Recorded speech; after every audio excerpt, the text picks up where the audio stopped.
Does spouse visa interview really happen telephonically or via personal interview? Today we are going to talk about this. Hello everyone, this is Rohit Menon, former visa officer, New Zealand High Commission Delhi branch.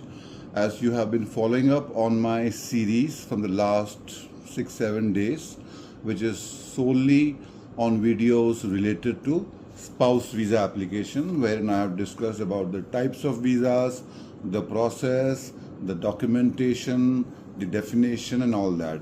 And today's topic is also related to a spouse visa application. It could be any type of visa application, but the question is, do the spouses really do get interviewed by the immigration officer of different embassies or of different countries? तो आज की बात यही करेंगे हम लोग कि क्या स्पाउस वीज़ा में इंटरव्यूज़ होते हैं, अगर होते हैं तो क्या वो टेलीफोनिक होते हैं या क्या वो पर्सनल इंटरव्यू होते हैं। तो गाइस, अगर आपके डॉक्यूमेंटेशन फुल प्रूफ हैं, सारे एविडेंसेस मैरिज के और रिलेशनशिप स्टेबिलिटी के पूरे हैं, कंप्लीट है, तो मोस्ट लाइकली आपका इंटरव्यू टेलीफोनिकली या फिर शायद personal round of interview embassy में नहीं होगा, क्योंकि आपके डॉक्यूमेंटेशन काफ़ी स्ट्रॉन्ग है, जो काफ़ी सारे एविडेंसेस शो करते हैं, ये दिखाते हैं हुए कि आप मैरिड हो जेन्युइनली और आपका रिलेशनशिप भी स्टेबल है। पहले वाली वीडियोस में मैंने डिस्कस किया है कि आप स्टेबिलिटी और मैरिज जेन्युइनिटी के बारे में क्या क्या डॉक्यूमेंट्स दिखा सकते हो। बट कुछ केसेस में जहाँ मैरिज रीसेंट होती है, एंड एज यू नो कि इंडिया में कुछ ऐसे अनवांटेड सोशल एलिमेंट्स हैं इमिग्रेशन इंडस्ट्री में, जहाँ पे वीज़ा एक्वायर करने के लिए मैल प्रैक्टिसेस होती हैं, और खासकर स्पाउस वीज़ा एप्लीकेशन में, जहाँ पे हम ये कह सकते हैं कि फेक मैरिजेस भी दिखाई जाती हैं।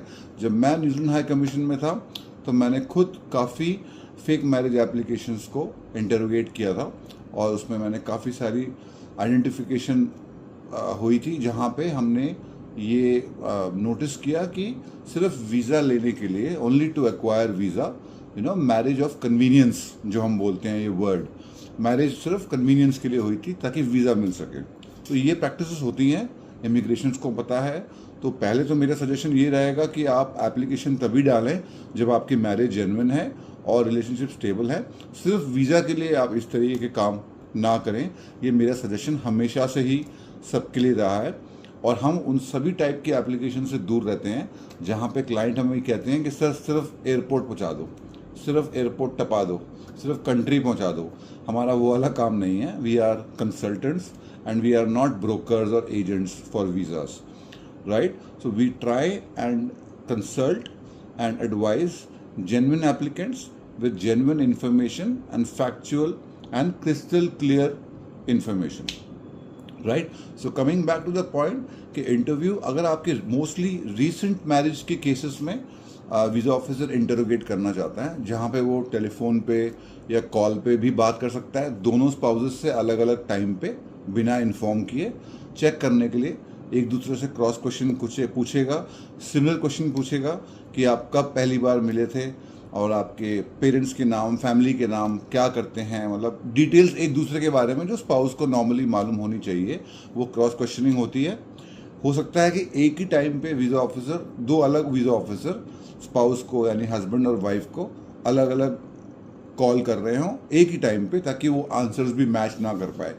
This is basically to find out whether the marriage is genuine और नॉट, और आपको टाइम नहीं दिया जाता कि आप डिस्कस कर सको कि मुझसे ये पूछा था कि जब आपका कॉल आएगा तो आप भी यही बताना, जो कि नॉर्मली फेक मैरिजेस में हो सकता है।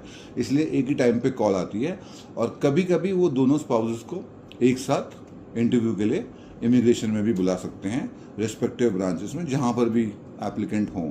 तो answer to this question is कि इट इज़ अ पॉसिबिलिटी कि आपका टेलीफोनिक इंटरव्यू हो या फिर पर्सनल राउंड ऑफ इंटरव्यू हो स्पाउस और आपकी मैरिज को related, but mostly recent marriages में जहाँ पे उनको लगे कि एविडेंसेस आपने कम दिए हैं, या तो वीज़ा ऑफिसर ज़्यादा एविडेंसेस मांगेगा या फिर वो आपको इंटरव्यू के लिए बुलाएगा। So I hope this video was informative and important for you to understand. Again, I would like to reiterate, you only apply for a spouse visa application if you are genuinely married and you are in stable relationship. आप genuine applicant हैं तभी apply करें. Don't get into an activity जिसकी वजह से आपको ban लग जाए उस कंट्री से और बाकी कंट्री की फ्यूचर एप्लीकेशंस के लिए भी आपकी प्रोफाइल ख़राब हो जाए.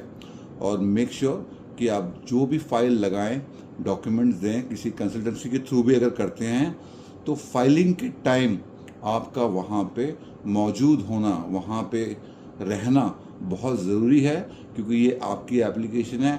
You must see what all documents are being uploaded or submitted on your behalf. You know, it is you. The onus lies on the applicant. तो आप ही की गलती मानी जाएगी अगर आप किसी को बोल देते हो डॉक्यूमेंट्स अपलोड कर दे और आपने देखा नहीं कि उसने क्या गलत सही अपलोड कर दिया. तो ये बहुत ज़रूरी है. Thank you very much. This is Rohit Menon signing off for today.